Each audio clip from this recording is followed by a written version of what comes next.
Bravery Media, this is Appendix B. On this week's episode, part 2 of our discussion on summer melt, reducing friction. And now here are your hosts, Kristin Van Dorn and Joel Goodman. So last week we talked about melt, summer melt. Joel, what do you think? Do you have more to say on it? I always have more to say on it. I think we wanted to spend a couple more episodes talking about this, mostly because, there are a lot of practical ways that we can address melt especially from a user experience kind of perspective or a service design perspective.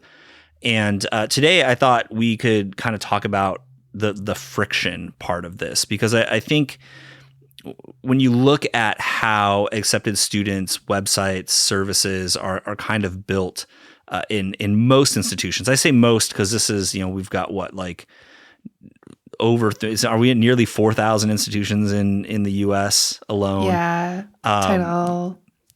Yeah, just a ton. Eligible. Yeah, right. So there's so many institutions. So there are people that are doing it well. There are institutions that are doing and handling this yield management really well in higher ed, but they're not the majority. Like the majority of institutions are trying their best and then wondering what happened and then trying to figure out how to fix some of these things. And I think if we're taking like a low hanging fruit kind of perspective, friction is, at least in my mind, one of those things that is not always easy to get rid of, but can be really apparent. And so how do you go about, looking at where those friction points are?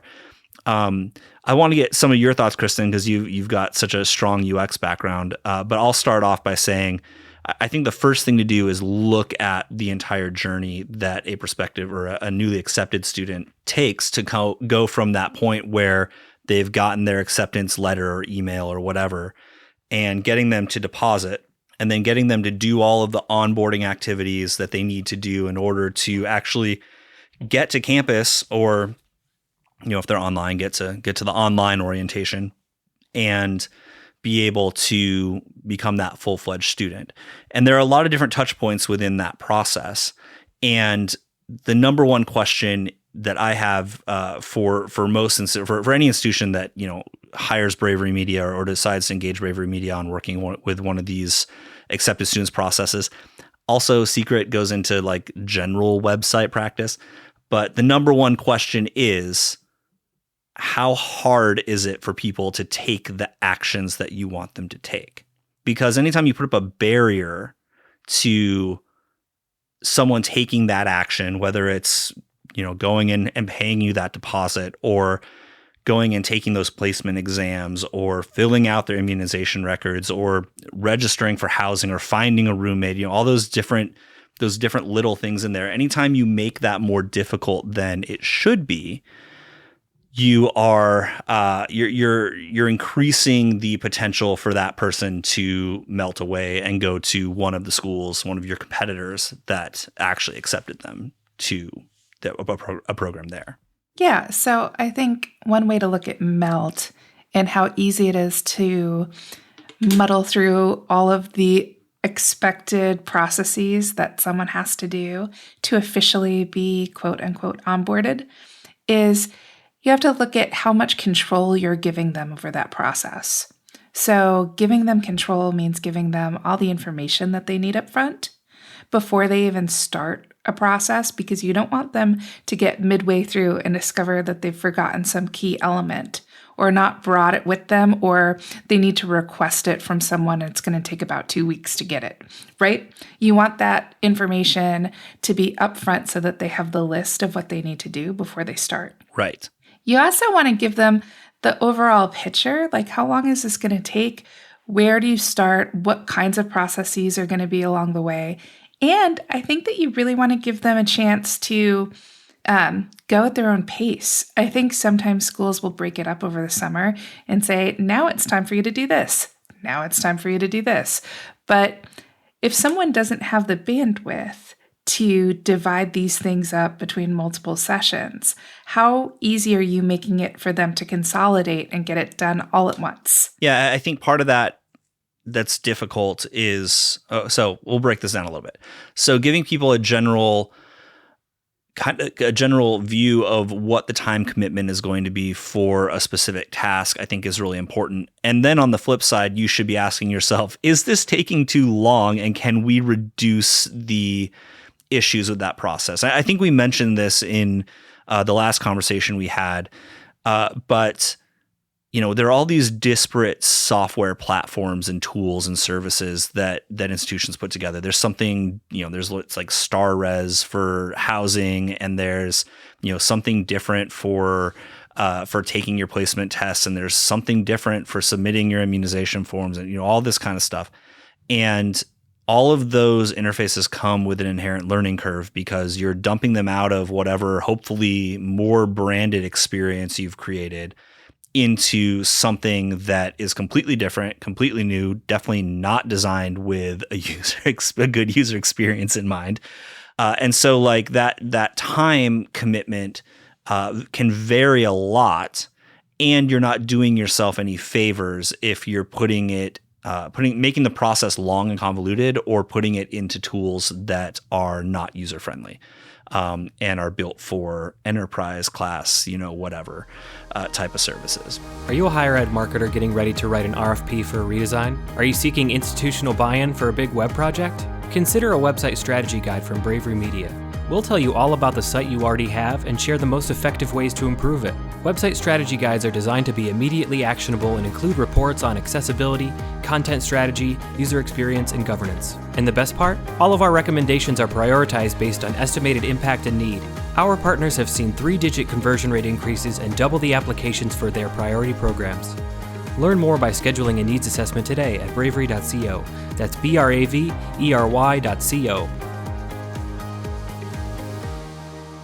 So the second part that you mentioned was this idea of not breaking things up over the summer. And a lot of times this is also a systemic internal process issue, right? It's, the student affairs or student life isn't ready to open up housing reservations and stuff until August or until whatever. And I get like you have to work within that, but again, it goes back to what we talked about in the last conversation of this disparity between the experience that marketing is selling on the front end and then what the experience internally is. It's one of those things that's always bugged me since I was even a student was, cool, we'll wine and dine and like tell you, I mean, hopefully you're not giving prospective students wine, but we'll make you, we'll really sell you on this great experience and tell you all the good things about the institution. But if the internal processes are awful when they hit, and this starts as soon as they're, accepted and start working through things, if you have to, this doesn't happen as much anymore, but when I was in college, we had to walk across campus to go and hand a paper sheet to register for classes when we had the tools online to do it, but it wasn't set up.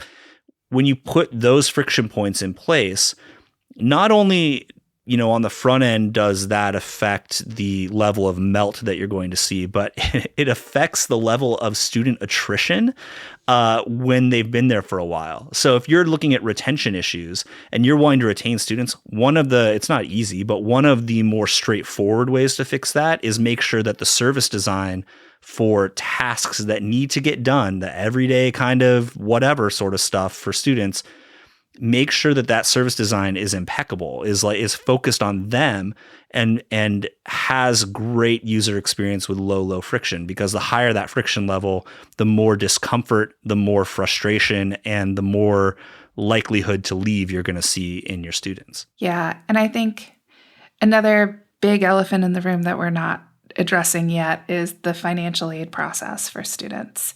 And this could be a whole series of episodes on its own, but as we've gotten better about providing students an estimate of what they can expect from their aid, and then we send them out information about a packet over the summer, we have to be prepared for students to be overwhelmed by making a big financial decision and then give them the tools to work through it and feel confident about the decision they're making.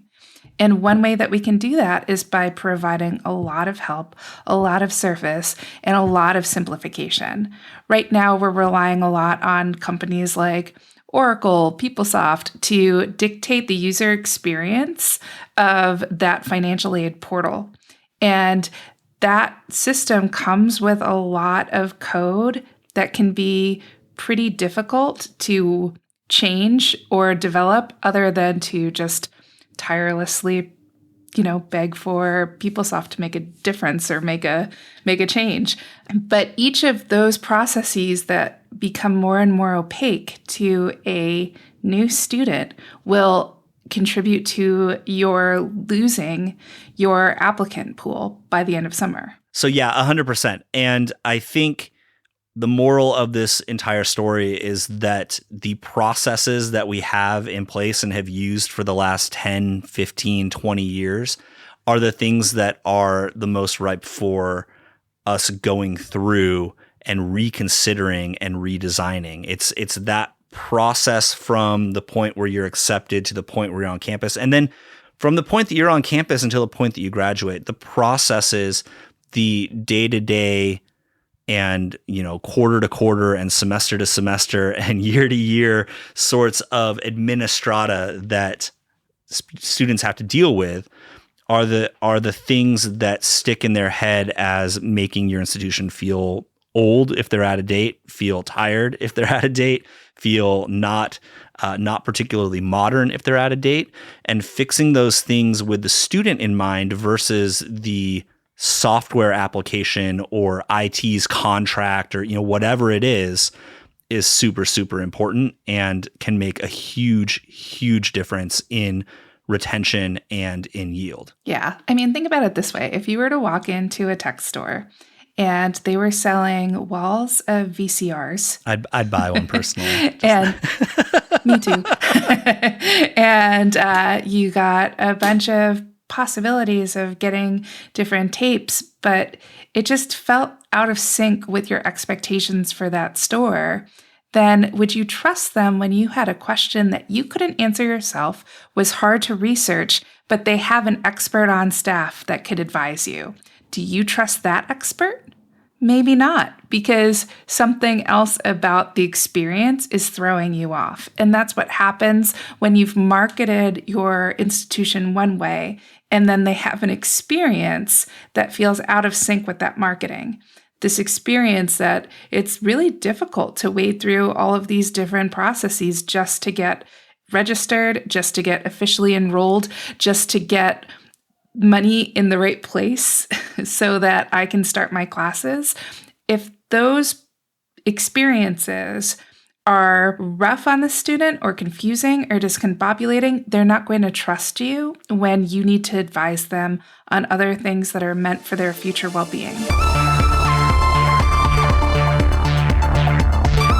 Thank you so much for listening to Appendix B. If you enjoy the show at all, please let us know by talking to us on social or leave a review on Apple Podcasts or Spotify. And if you want more from Bravery, please check out our Higher Ed Hot Takes newsletter at bravery.co/newsletter.